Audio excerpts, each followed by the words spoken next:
প্রিয় শিক্ষার্থী, আজকের ক্লাসে তোমাদের সবাইকে স্বাগতম। আশা করি সবাই ভালোই আছো। তো আজকে তোমাদের নতুন একটি টপিক শুরু করতে যাচ্ছি। সেটি হচ্ছে এই রিসেন্টলি শেষ হওয়া বিভিন্ন বোর্ডের 2025 সালের প্রশ্নসমূহ সমাধান। তো আজকে ময়মনসিংহ বোর্ড, তোমরা স্ক্রিনে দেখতে পাচ্ছ, ময়মনসিংহ বোর্ড 2025 সালের প্রশ্নটি তোমাদের সামনে উপস্থাপন করেছি এবং এটা সি প্রোগ্রামিং অধ্যায়ের এই প্রশ্নটি আজকে তোমাদের সামনে আমি সলিউশন করতে যাচ্ছি। তো দেখো, সর্বপ্রথম আমি প্রশ্নটি লিখে রেখেছি। ময়মনসিংহ বোর্ড 2025, দৃশ্যকল্প 1, সিনারি 1, এটি হচ্ছে উদ্দীপক। আর ডান দিকে দেখতে পাচ্ছ এটি হচ্ছে দৃশ্যকল্প 2। তো দৃশ্যকল্প 1 এর ক্ষেত্রে যেটি দেয়া আছে সেটি হচ্ছে #include_stdio.h মেইন, তারপরে হচ্ছে সেকেন্ড ব্র্যাকেট ইন্টিজার p_q_t, তারপরে হচ্ছে scanf %d and p and q, এরপরে t is equal to p, p is equal to q R q is equal to t। তারপরে আছে প্রিন্টেড %d এবং প্রথম %d-তে দেখাবে p এর মান আর দ্বিতীয় %d-তে দেখাবে q এর মান, ঠিক আছে। আর ডান দিকে দেখতেছো দৃশ্যকল্প 2, এখানে প্রথমে লেখা আছে স্টার্ট, তারপরে s = 0, i = 2, ঠিক আছে। তারপরে এটা হচ্ছে, তোমরা তো জানো যে এটা হচ্ছে এই s = 0 এবং i = 2, এই মানটা ধরা হলো। তারপরে দেখো এখানে এসে ইফ i <= n, i যদি n এর চেয়ে ছোট হয় কিংবা সমান হয় তাহলে এখানে নিচে কাজ করবে s = s plus i into i, আর তার নিচে হচ্ছে i = i plus 2। হ্যাঁ, আর যদি এই কন্ডিশনটা মিথ্যা হয় তাহলে বাম দিকে যে সামের মান অর্থাৎ s এর মান প্রিন্ট করবে। এই হচ্ছে আমাদের প্রশ্ন। এখন আমরা কোশ্চেনগুলো দেখি যে কি কি চেয়েছে আসলে। ক নাম্বার কোশ্চেন বলেছে কম্পাইলার কি। তোমরা জানো যে সি প্রোগ্রামিং দিয়ে লেখা ভাষা কম্পিউটারকে বোঝাতে হলে এটাকে কনভার্ট করতে হয়, মানে কম্পাইল করতে হয়, ঠিক আছে। এই যে কম্পাইল করা বা কনভার্ট করা বা রূপান্তর করার জন্য, অর্থাৎ যেই সি প্রোগ্রামিং দিয়ে লেখা ভাষা, এই ভাষাটাকে মেশিন ভাষায় রূপান্তর করতে হলে তোমাদেরকে কি করতে হবে? মেশিন ভাষায় রূপান্তর করার জন্য কিছু কনভার্টার ব্যবহার করতে হবে, ট্রান্সলেটর প্রোগ্রাম ব্যবহার করতে হবে। তো আমরা জানি তিন ধরনের ট্রান্সলেটর প্রোগ্রাম আছে। একটা হচ্ছে অ্যাসেম্বলার, একটা হচ্ছে কম্পাইলার আর একটা হচ্ছে ইন্টারপ্রেটার। তো এখানে বলেছে কম্পাইলার কি। আসলে কম্পাইলার এবং ইন্টারপ্রেটারের একই কাজ, সেটা হচ্ছে মেশিন ভাষায় যে কোনো ল্যাঙ্গুয়েজ দ্বারা লিখিত প্রোগ্রামকে কনভার্ট করা। তো এখানে কম্পাইলারের এবং ইন্টারপ্রেটারের কিছু পার্থক্য আছে। সেই পার্থক্যগুলো কি? পার্থক্য হচ্ছে কম্পাইলার হচ্ছে যে যখন কোনো পুরো প্রোগ্রামকে একসাথে অনুবাদ করবে তখন সেটাকে বলা হচ্ছে কম্পাইলার। হ্যাঁ, কম্পাইলার কারো হচ্ছে পুরো প্রোগ্রামকে সে একসাথে মেশিন ভাষায় রূপান্তর করবে বা কম্পাইল করবে। আর ইন্টারপ্রেটার সেটা হচ্ছে সে লাইন বাই লাইন কম্পাইল করবে। তো কম্পাইলারের দ্বারা যখন প্রোগ্রামটাকে কম্পাইল করা হবে বা মেশিন ভাষায় রূপান্তর করা হবে তখন পুরো প্রোগ্রামের যত যদি ভুল থাকে অর্থাৎ বাগগুলোকে একসাথে দেখাবে। তাহলে কম্পাইলার আমরা কাকে বলে? কম্পাইলার হচ্ছে যে যখন একটি অনুবাদক প্রোগ্রাম পুরো প্রোগ্রামকে একসাথে অনুবাদ করে এবং সকল ভুলগুলো একসাথে দেয় তখন তাকে বলা হচ্ছে যে কম্পাইলার। হ্যাঁ, এরপরে আমরা পরের কোশ্চেনটা দেখি। সেটা হচ্ছে প্রোগ্রামের কোন ধরনের ত্রুটি অনুবাদের সময় স্ক্রিনে প্রদর্শিত হয়, ব্যাখ্যা করো। প্রোগ্রামের 3 ধরনের ত্রুটি সাধারণত পাওয়া যায়। প্রোগ্রামের ত্রুটি বা প্রোগ্রামের এরর বলা হয়। হ্যাঁ, এররস অফ প্রোগ্রাম। তো প্রথমটা হচ্ছে সিনট্যাক্স এরর, তারপর এটা হচ্ছে লজিক্যাল এরর, তারপর হচ্ছে এক্সিকিউশন এরর বা রুটিন এরর। হ্যাঁ, তো সিনট্যাক্স এররটা হচ্ছে আসলে গ্রামাটিক্যাল এরর বলা হয়, যে তোমার প্রোগ্রাম লিখতে যদি তুমি সূত্র ভুল করো বা রং কোনো ইনফরমেশন দাও বা তুমি প্রোগ্রামটা যেটা লেখার দরকার সেটা যদি না লেখো তাহলে সেটাকে বলা হচ্ছে সিনট্যাক্স এরর। এবং এই সিনট্যাক্স এরর যদি প্রোগ্রামে থাকে তাহলে সেটা তুমি প্রোগ্রাম অনুবাদ করার সময় স্ক্রিনে প্রদর্শিত হবে। হ্যাঁ, আর লজিক্যাল এরর বা লজিক মানে যুক্তিটাকে ভুল দেওয়া। হ্যাঁ, তুমি যুক্তিটাকে যদি ভুল দাও তাহলে ভুল তথ্য প্রকাশ করবে। যুক্তিটাকে যদি ভুল দাও তাহলে তোমার সঠিক তথ্যটা প্রকাশ না করে তুমি যে যুক্তিটা দিয়েছো সেই অনুযায়ী সে প্রকাশ করবে, সেটা ভুল হলেও স্ক্রিনে দেখাবে না। তারপর হচ্ছে এক্সিকিউশন এরর বা রুটিন এরর। দেখা যাচ্ছে 5 এবং 6 তোমার ইনপুট দেওয়ার কথা, কিন্তু 5 এবং 6 ইনপুট না দিয়ে তুমি রং ডাটা ইনপুট দিয়েছো। অর্থাৎ তোমার দেওয়ার কথা 7 তুমি দিয়েছো 8, তোমার দেওয়ার কথা 10 তুমি দিয়েছো 20। এই ধরনের ইনপুটকৃত ডাটা যদি হয় তাহলে তোমাকে কি করবে, প্রোগ্রাম ভুল তথ্য দিবে, অর্থাৎ ভুল ইনফরমেশন দিবে, অর্থাৎ ক্যালকুলেশনটা তোমার মতো করে হবে না, অন্য মতো হবে, কারণ তুমি যে ডাটা দিবা সেই অনুযায়ী কিন্তু ক্যালকুলেশন হবে। তাহলে সেটা কিন্তু মনিটরে ভুল হিসাবে দেখাবে না। তাহলে সেগুলোকে বলা হচ্ছে এক্সিকিউশন এরর বা রুটিন এরর। আশা করি বুঝতে পেরেছো যে প্রোগ্রামের ত্রুটি সমূহ। আর একটু মনে রেখো যে সিনট্যাক্স এররটা প্রোগ্রামে যদি অনুবাদ করতে চাও বা রান করতে চাও তাহলে সিনট্যাক্স এররটা তোমার দেখাবে। এরপরে আসি দৃশ্যকল্প 1 এর পি এর মান 5 এবং কিউ এর মান 6 হলে প্রোগ্রামটির ফলাফল ব্যাখ্যা করো। পি এর মান 5 এবং কিউ এর মান 6। তো এখানে দেখো প্রোগ্রামটা যেটা আছে সেই প্রোগ্রামটা আমি পুরোটাই এটা কপি করে আমরা কোড ব্লক, তোমরা জানো কোড ব্লকে নিয়ে যাই। কোড ব্লকে নিয়ে গেলে তাহলে তোমাকে আমি বিস্তারিত বিশ্লেষণ করছি। আমরা কোড ব্লকে আসলাম। তো এখানে সর্বপ্রথম আমাদের কি করতে হবে, একটা ফাইল ওপেন করতে হবে, ইমটি ফাইল। ঠিক আছে, এই যে ইমটি ফাইল ওপেন করলাম। তো ইমটি ফাইল ওপেন করে এই ইমটি ফাইলটা আমাদেরকে সেভ করতে হবে। তাহলে সেভ করব কোথায়, এই যে ধরো ময়মনসিংহ বোর্ড 2025, এখানে আমরা একটা ফাইল ওপেন করি। ঠিক আছে, তাহলে এটা আমরা লিখি যে এটা হচ্ছে T C A B C অর্থাৎ গ। তাহলে আমরা লিখি গ। হ্যাঁ, গ। এই যে গতে এসে আমরা এটা ফাইলটাকে সেভ করলাম। ঠিক আছে, তাহলে এইখানে এসে আমি এই প্রোগ্রামটাকে পেস্ট করে দিলাম। বুঝতে পেরেছো? আচ্ছা, এখন দেখো বলা হয়েছে যে এই কোশ্চিনটা আমি আবার যাই, যে বলা হয়েছে কি প্রোগ্রামে দৃশ্যকল্প 1 ও দৃশ্যকল্প 1 এ পি এর মান 5 এবং কিউ এর মান 6 হলে প্রোগ্রামটির ফলাফল ব্যাখ্যা করো। তোমাকে প্রোগ্রামটির ফলাফল ব্যাখ্যা করতে হবে। পি এর মান ধরা হয়েছে কত, 5, আর কিউ এর মান ধরা হয়েছে কত, 6। তাহলে 5 হচ্ছে পি এর মান আর 6 হচ্ছে কিউ এর মান। তাহলে আমরা প্রোগ্রাম দেখি, এই প্রোগ্রামটা যদি রান করে তাহলে কি হচ্ছে দেখি আমরা। সর্বপ্রথম দেখো, তো এই যে দেখো আমাদের প্রোগ্রামটা রান হচ্ছে। আচ্ছা, আমরা পি এর মান দিব 5 এন্টার দিব, তারপরে কিউ এর মান দিব 6 দেওয়ার পরে দেখো রেজাল্ট আসলো কি 6-5, অর্থাৎ এই যে লাস্টেরটা যেটা লাস্টে আমরা এন্টার দিলাম সেটা আসলো ফার্স্টে, আর যেটা ফার্স্টে এন্টার দিলাম সেটা আসলো কোথায়, লাস্টে। ঠিক আছে, ঠিক একইভাবে 5-6 না দিয়ে আমরা অন্য সংখ্যা দিয়ে দেখি। যেমন আমি প্রথমে সংখ্যা দিলাম হচ্ছে 25 আর তারপরে দিলাম 52। তাহলে দেখো এই যে প্রথমে আসলো 52, তারপরে হচ্ছে 25। তার মানে শেষে যেটা ইনপুট দিচ্ছ সেটা কিন্তু সামনে আসতেছে, প্রথমে আসতেছে, আর প্রথমে যেটা ইনপুট দিচ্ছ সেটা কিন্তু পেছনে আসতেছে, মানে পরে আসতেছে। তাহলে এটা কিভাবে হলো সেটা আমরা একটু অ্যানালাইসিস করে দেখার চেষ্টা করি। দেখো, হ্যাশ ইনক্লুড stdio.h, এটা তো তোমরা জানো যে এটা হচ্ছে আমরা লিঙ্ক করতেছি হেডার ফাইলের সাথে। তারপরে এটা হচ্ছে মেন ফাংশন একটা প্রোগ্রামে দিতেই হবে। তারপরে হচ্ছে integer p q t, variable declare করা হলো কি, একটা হচ্ছে পিউ, একটা পি হচ্ছে একটা কি কিউ, আর একটা হচ্ছে কি টি। তো স্ক্যানএফ দেখো এখানে প্রিন্টএফ না দিলেও কিন্তু হবে, ডাটা রিসিভ করবে। সেক্ষেত্রে প্রিন্টএফের জন্য যে মনিটরে যেটা দেখাতো সেটা দেখাবে না। তাহলে স্ক্যানএফ %d, অর্থাৎ তুমি যে ডাটাটা ইনপুট দিবা সেই ডাটাটা তুমি দুইটা ইনপুট দিতে পারবা। কিভাবে, কারণ %d এখানে দুইটা ব্যবহার করা হয়েছে। তাহলে দুইটা ডাটা ইনপুট দিলা, সেই দুইটা ডাটা একটা রাখলো পিতে, একটা রাখলো কিউতে। তাহলে তোমাকে অ্যানালাইসিস করতে হবে কি করে, প্রথমে তুমি পি এর মান কি দিলে 5, তাহলে এই যে %d আকারে ডাটাগুলো নিয়ে রাখলো কোথায়, 5-এ, আর ডি আকারে ডাটাটা নিয়ে ডি এর মাধ্যমে ডাটাটা নিল ফরম্যাট স্পেসিফায়ার ডি, তাহলে ডাটাটা রাখলো কোথায়, কিউতে।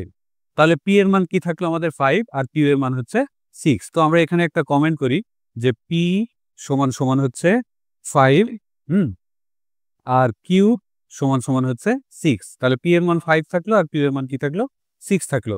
আচ্ছা, এইবার এখানে বলছে কি টি সমান যদি পি হয়, তার মানে এই যে টি এর মান কিন্তু আমরা ডিক্লেয়ার করিনি। এখন বলছে টি সমান পি, তাহলে পি এর মান কত ছিল, 5, তাহলে টি এর মান কত হবে, টি এর মান হবে কি 5।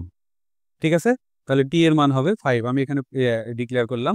আচ্ছা, একটা কমেন্ট করলাম, তাহলে টি এর মান দাঁড়ালো কি 5। ওকে, আচ্ছা এইবার বলছে পি সমান কিউ, তাহলে পি এর মান, এই যে পি এর মান আমরা ইনপুট দিয়েছিলাম কি 5, তো এখন বলছে যে 5 পি হবে এখন কিউ এর সমান।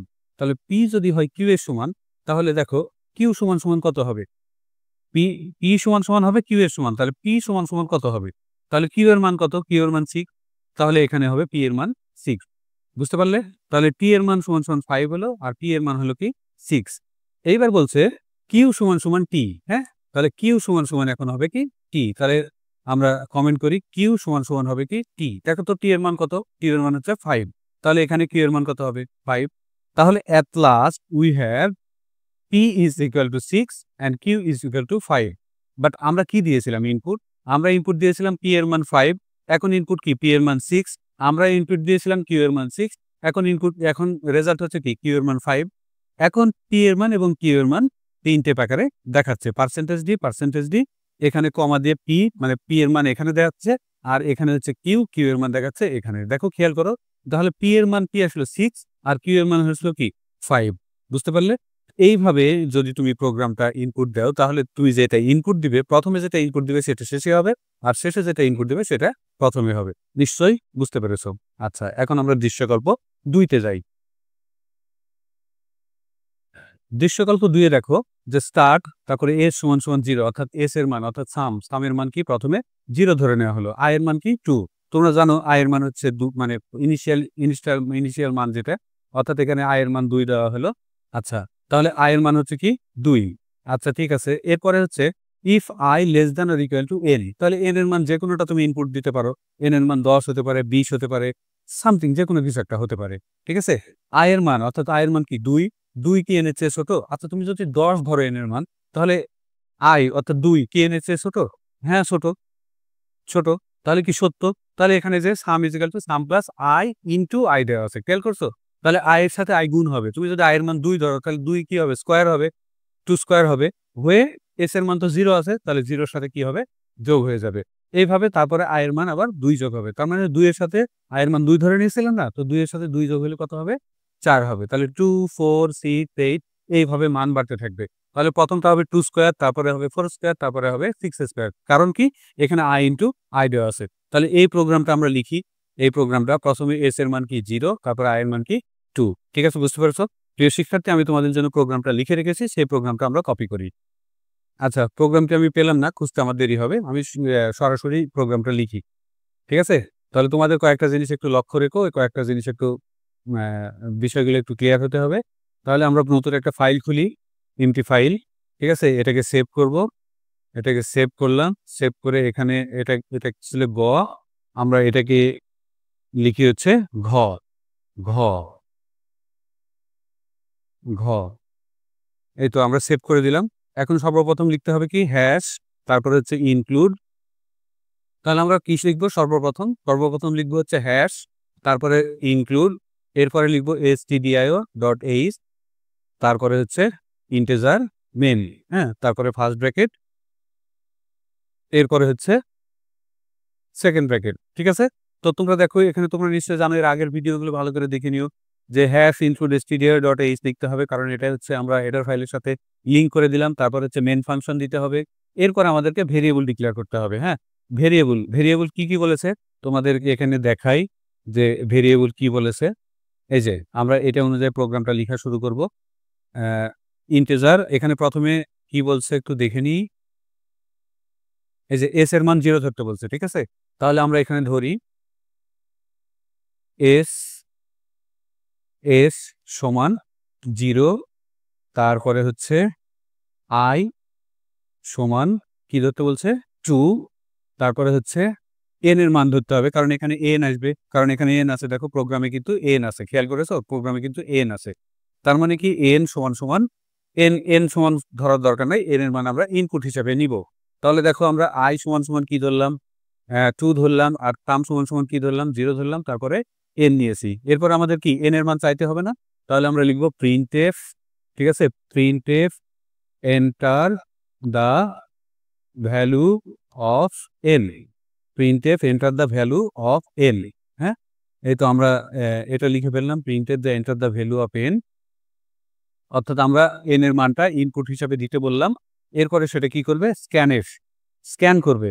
হ্যাঁ, স্ক্যানএফ কয়টা মান দিতে বলছে? একটা, তাহলে একবার লিখবে পার্সেন্টেজ ডি এবং সেই মানটা নিয়ে রাখবে কোথায়?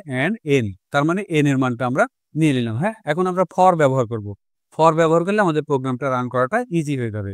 তাহলে আমরা ফর ব্যবহার করব। ফর, তোমরা তো ফরের ফাংশন দেখেছো, এর আগের ভিডিওগুলো দেখে নিবা। ফর আই সমান সমান কত? 2, আই এর মান 2, কারণ 2 থেকে শুরু, আই মানে ইনিশিয়াল নাম্বার অর্থাৎ শুরুর মান, তাহলে আই সমান সমান কি 2। এরপরে হচ্ছে I less than or equal to N. হ্যাঁ, আই এন এর চেয়ে ছোট কিংবা সমান হলে কি হবে? I is equal to I plus 2, I is equal to I plus 2। দেখো এখানে বলছে যে এই যে i is equal to i plus 2 প্রোগ্রামই বলেছে, আর sum is equal to sum plus i into 1। ঠিক আছে, এখন যখন i এর মান 2, i যদি n এর চেয়ে ছোট হয়, তাহলে কি করবে? এই প্রোগ্রামটা এই ফাংশনটা অ্যাক্টিভ করবে, অর্থাৎ এই ফাংশনের মধ্যে প্রোগ্রামটা ঢুকবে। সেখানে কি লিখবো আমরা? s equal to s plus i, এইখানে আমরা দিব i ইন্টু i। ঠিক আছে, অর্থাৎ i এর মান 2, 2 এর সাথে 2 গুণ হয়ে s এর সাথে, s এর মান 0 ধরা আছে, দেখো এই যে s এর মান 0 ধরা আছে, s এর মধ্যে যুক্ত হয়ে যাবে। হ্যাঁ, আচ্ছা, এরপরে আমরা যেহেতু আমরা সামের ফাংশনটা দিয়ে দিয়েছি, এখন এই প্রোগ্রামটা এভাবে ঘুরতে থাকবে। প্রথমে কি হবে? i এর মান 2, i যদি n এর চেয়ে ছোট হয়, তাহলে সাথে সাথে এই ফাংশনটা অ্যাক্টিভ হয়ে যাবে, অর্থাৎ এই ক্যালকুলেশনটা করবে। তারপরে i এর সাথে 2 বাড়াবে, অর্থাৎ 2 এর মানটা 4 হয়ে গেল। তাহলে 4, i এর মান 4, 4 কি n এর চেয়ে ছোট? হ্যাঁ, ছোট। তাহলে এখানে আবার 4 এর সাথে 4 গুণ হয়ে s এর সাথে কি হয়ে যাবে? যোগ হয়ে যাবে। এইভাবে প্রোগ্রাম ঘুরতে থাকবে যতক্ষণ পর্যন্ত এই i এর এইটা মিথ্যা প্রমাণিত না হয়। সত্য হলে এই ফাংশনটা কাজ করবে, যখনই এটা মিথ্যা হবে তখন এই ফাংশনটা না কাজ করে, তখন এখানে বলবে প্রিন্টএফ, পরের ফাংশনটা অ্যাক্টিভ হয়ে যাবে। প্রিন্টএফ বলবে যে সাম প্রিন্টএফ। হ্যাঁ, তো এখন যখনই এই কন্ডিশনটা সত্য হবে, তখনই এই ফাংশনটা অ্যাক্টিভ হবে, আর যখনই এই কন্ডিশনটা মিথ্যা হবে, তখন সাথে সাথে যে কি হবে? এইখানে তখন এই কন্ডিশনটা, অর্থাৎ এই ফাংশনটা কাজ করবে। তাহলে সেই ফাংশনটা কি? সেটা হচ্ছে printf some of the series is percentage D. হ্যাঁ, তখন এই পার্সেন্টেজ ডিতে কিসের মান দেখাবে? পার্সেন্টেজ ডিতে এস এর মান দেখাবে। এস এর মান যেটা আসতো, তারপরে যথারীতি রিটার্ন 0, যথারীতি রিটার্ন 0। ঠিক আছে, রিটার্ন 0। এই তো আমাদের প্রোগ্রাম হয়ে গেল। এখন আমরা রান করে দেখি যে এই যে বিল্ড অ্যান্ড রান, যদি আমরা এখানে এই যে enter the value of N, তোমরা নিশ্চয়ই দেখতে পেয়েছো যে enter the value of N, এখানে যদি আমরা 50 দিই, তাহলে দেখো বলবে 22,100। সাম অফ দ্য সিরিজ ইজ 22,100। হ্যাঁ, তারপর আবার যদি রান করি এটা, যে এখানে যদি আমি দেই enter the value of N, দেখো enter the value of N, এখানে দিলাম 10, তাহলে রেজাল্ট আসলো কি? 220। তো প্রিয় শিক্ষার্থী, নিশ্চয়ই বুঝতে পেরেছো। তো আজকে যেটি আলোচনা করলাম সেটি হচ্ছে ময়মনসিংহ বোর্ড 2025 সালের প্রশ্ন। তোমরা আমার চ্যানেল যদি সাবস্ক্রাইব করে থাকো, তাহলে তোমাদেরকে অসংখ্য ধন্যবাদ। আর যদি সাবস্ক্রাইব না করে থাকো, তাহলে সাবস্ক্রাইব করো। যে কোনো গুরুত্বপূর্ণ ভিডিও হলে তোমরা সেই ইনফরমেশন পাবা সেই ভিডিও সম্পর্কে। তো এখানে আমি চেষ্টা করব 2025 সালের সবগুলো প্রশ্ন আমার এই চ্যানেলে আপলোড করার জন্য। তো সবাইকে ধন্যবাদ, সবাই ভালো থেকো।